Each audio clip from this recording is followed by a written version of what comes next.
pada dasarnya di dalam syariat kita yang namanya hutang piutang itu dibolehkan.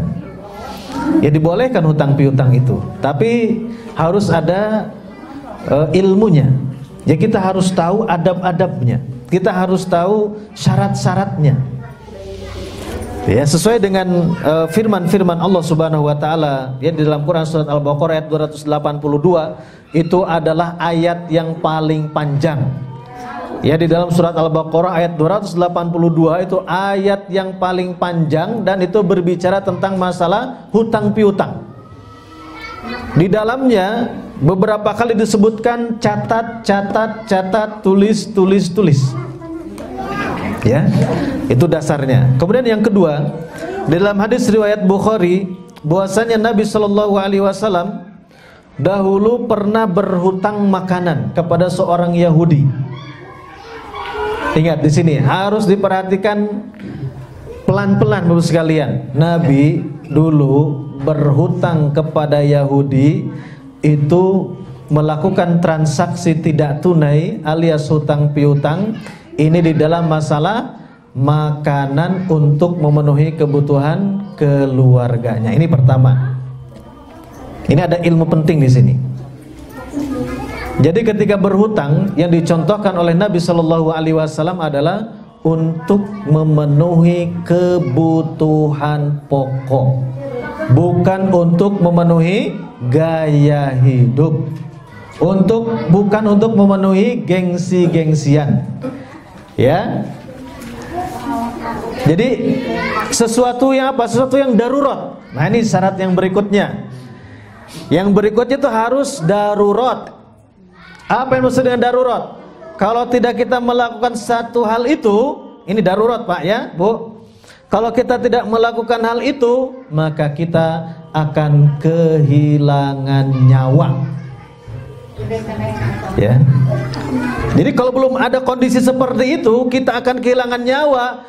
Tidak boleh kita mengambil sesuatu yang diharamkan oleh Allah Subhanahu wa taala. Contoh kita sedang jalan atau tersesat di hutan misalkan Bapak sekalian, kita sudah sangat lapar sekali. Jadi sekeliling kita ada daun, ada pohon, tapi itu pohon daun beracun semuanya. Ternyata di hadapan kita yang ada adalah hewan-hewan yang haram misalkan, ya, semacam ular misalkan ya, atau yang lain, atau ada bangkai apa gitu, tapi itu haram. Ketika hanya untuk sementara, ya, sementara menghilangkan lapar ini agar tidak mati kita, maka saat kondisi itu sesuatu yang haram bisa berubah hukumnya. Untuk menyelamatkan apa? Jiwa. Karena tujuan maqasidus syariah, salah satunya Allah menurunkan syariat Islam itu untuk hifdun nafs, menjaga apa? Menjaga jiwa. Itu darurat Bu. Itu definisi darurat. Kalau sekarang kita belum punya rumah, apakah rumah itu harus mesti atas nama diri kita sendiri? Tidak. Karena masalah rumah mah ada pilihan. Kalau kita belum punya rumah masih bisa sewa. Ini ada pilihan, di situ nggak darurat. Kalau darurat itu tidak ada pilihan, dan kalau kita tidak memilih, mati kita, itu darurat. Jadi darurat itu mati atau tidak kita. Itu darurat Pak. Ya. Yang kedua, masalah kendaraan apakah harus atas nama pribadi? Tidak. Kendaraan ada pilihan. Kalau tidak punya sendiri, bisa juga nyewa. Sekarang banyak kendaraan online, ya, itu bukan darurat. Ya. Nah, ini harus dipahami memang ilmunya Bu sekalian. Ya. Itu tentang bab hutang piutang. Satu untuk masalah-masalah pokok, ya. Kemudian tadi darurat. Yang ketiga, sesuai dengan hadis yang berikutnya, ketika tadi Nabi berhutang makanan kepada seorang Yahudi dengan tidak kontan alias hutang, apa yang dilakukan oleh Nabi? Nabi sudah menyiapkan baju besinya sebagai jaminan.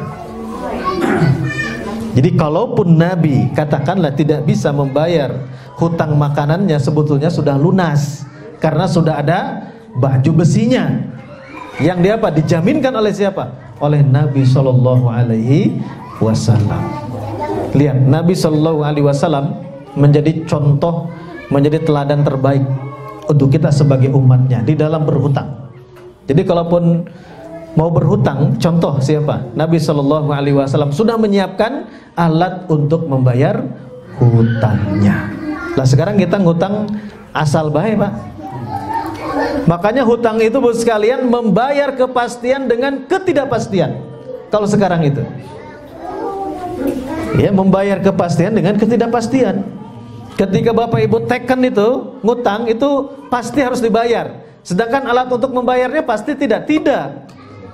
Walaupun pebisnis sukses, bisnis itu bisa untung bisa rugi. Ya, ketidakpastian membayarnya itu. Membayar kepastian dengan ketidakpastian. Ya, ini hati-hati Ibu sekalian ya. Jadi ketika dalam berhutang, selain tadi hutangnya harus dengan sesuai syariat Allah. Tadi dalam Nabi berhutang itu tidak ada ribanya hutangnya ya. Tidak ada kezoliman di dalamnya, tidak ada tipu menipu di dalamnya Bapak sekalian. Kemudian kita pun harus mencatat masalah hutang piutang. Ya, kemudian tadi yang dilakukan oleh Nabi ketika berhutang harus siap membayarnya. Jadi ada rencana ketika berhutang itu. Rencana bagaimana nanti saya membayar hutang. Minimal Bapak Ibu punya gaji deh. Gaji bulanan. Misalkan bulan ini aduh Pak Haji punten abi nunjuk karena repet. Nah Pak Singgi nggak ngerti nih pasti. Karena repet apa ini Pak ya? Pak Haji bulan ini saya sedang kesusahan gitu ya. Saya sudah habis bekal ini Pak Haji. Ya, insya Allah gajian bulan depan saya bayar. Ya, nah itu boleh ketika ada jaminan di bulan depannya gaji kita untuk membayar hutang kita. Ya, tapi tadi hutangnya tidak boleh ada ribanya ya. Ya, hutang boleh, tapi tidak boleh ada ribanya di dalamnya. Tidak boleh ada kezaliman, tidak ada penipuan di dalamnya.